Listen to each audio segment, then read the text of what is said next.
But in terms of today's podcast topic, that is of course Borussia Mönchengladbach, Marco Rose, and the move that he's going to make to Borussia Dortmund in the summer. So there's a fair bit to unpack there.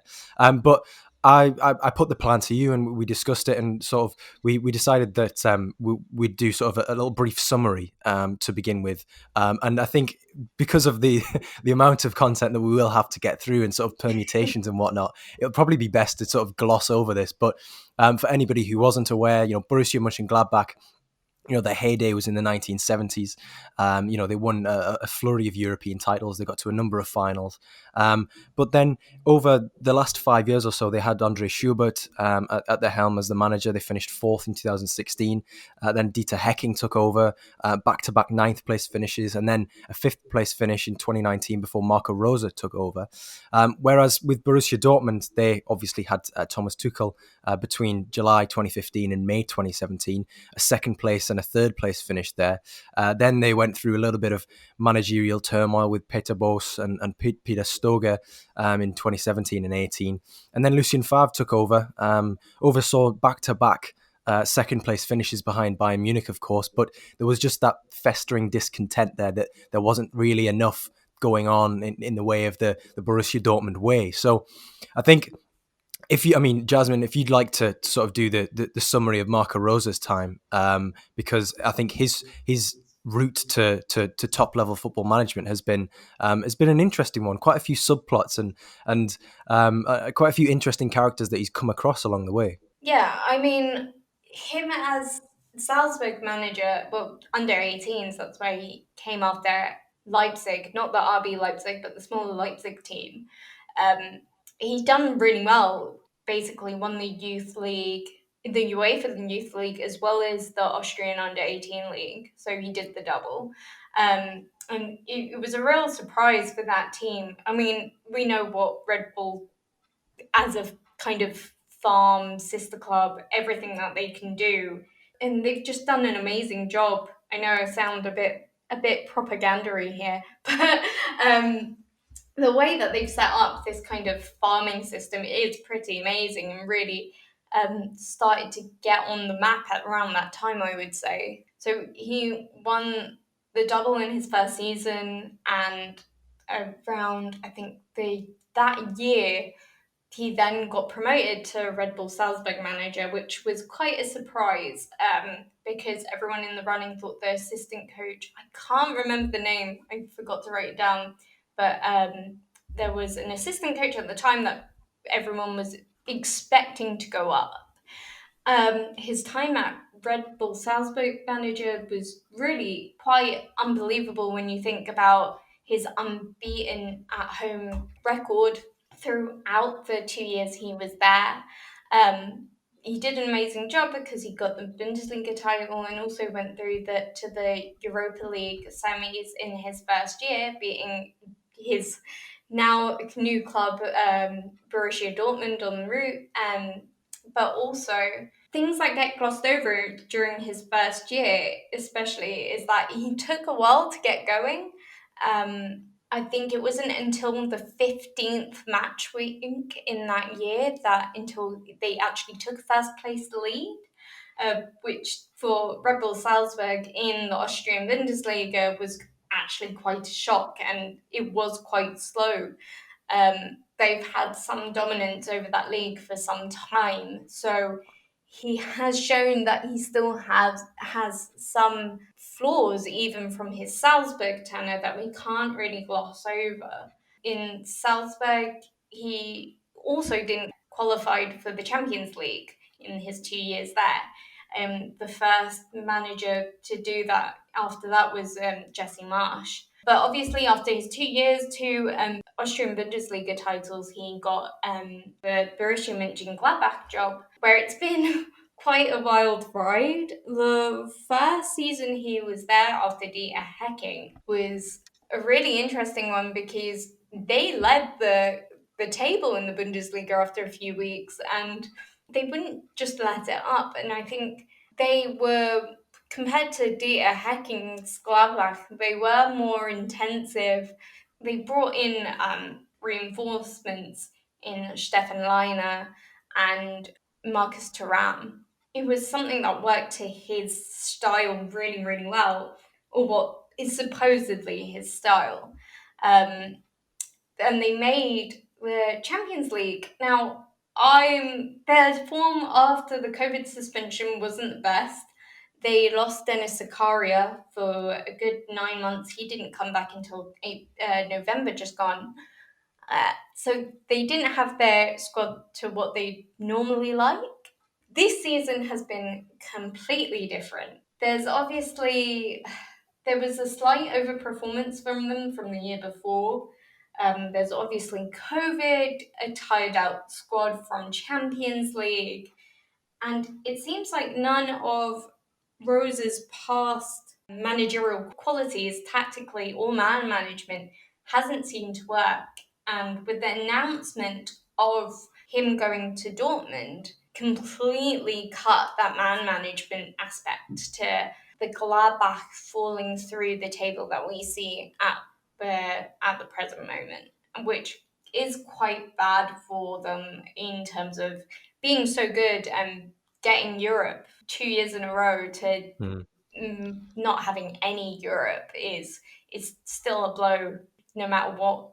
Actually, we know what manager will come in next, but yeah, I keep on forgetting that the deal is done, looks to be done, and I can't really speculate any longer. But Yeah, that the speculation part of this podcast has kind of been thrown out the window by the news that came out this week that Adi Hütter, of course, Eintracht Frankfurt's manager, is very likely to become the Borussia Mönchengladbach manager, taking over the helm from Marco Rose next season. But yeah, I think that summary of Rose's sort of career, his managerial career to date, has been. I mean, it's exactly what I would have said. You know, he's he's taken players who are, I think, especially in the Mönchengladbach case, you know, he's taken players who weren't stars and made them into, you know, very, very saleable assets. You know, you look at the likes of Stefan Leiner and Marcus Thuram, who you mentioned, and, you know, Thuram was coming from Guingamp, and don't get me wrong, he was very good there, but he was, you know, I think Rosa and his team certainly identified a player in a relatively poor Ligue 1 team as they were at the time, and you know, playing him on that left and in that left forward role has just opened up, especially in that first season, opened up so many possibilities, and you know, rightly so, they became a Champions League club as a result.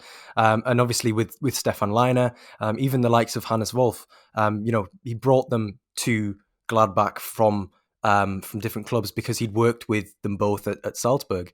And I think that's something that we'll get onto in a little bit, sort of speculating over whether there'll be players going to Borussia Dortmund from Gladbach, following Rosa there. But in terms of from your Gladbach sort of sphere, from the lens that you're viewing this managerial transfer through, what are your initial sort of thoughts and feelings on Marco Rosa? First of all, it being announced so early while the season's still ongoing, but then how are you going to cope with him being at another club?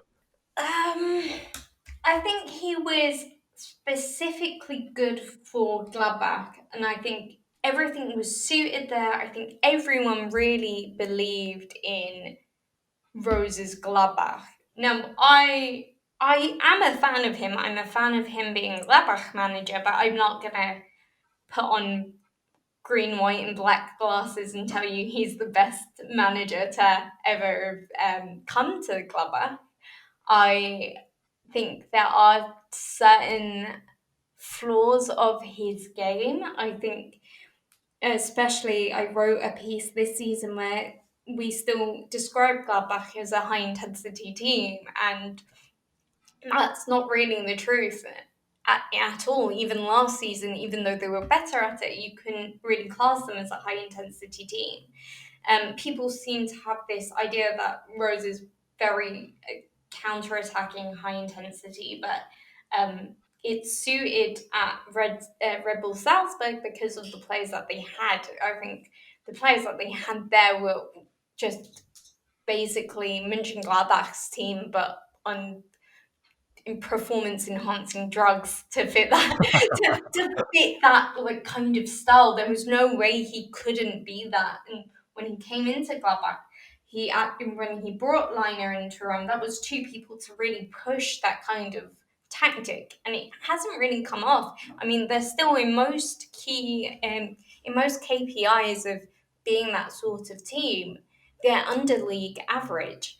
So his experiment and his tactical nous is still just slightly lacking. I mean, not everyone's going to be a Thomas Tuchel. Not everyone's going to be a Pep Guardiola. Not everyone will have the kind of tactical brain to know how to set up against the low block and keep beating them repeatedly. But we're not seeing any kind of one strong suit that maybe Dortmund need. I'm personally, actually, I think we're going to get onto that, so I won't ruin you asking me the question. But yeah, so I think because Dieter Hecking was so possessional based, and I think it was such a change.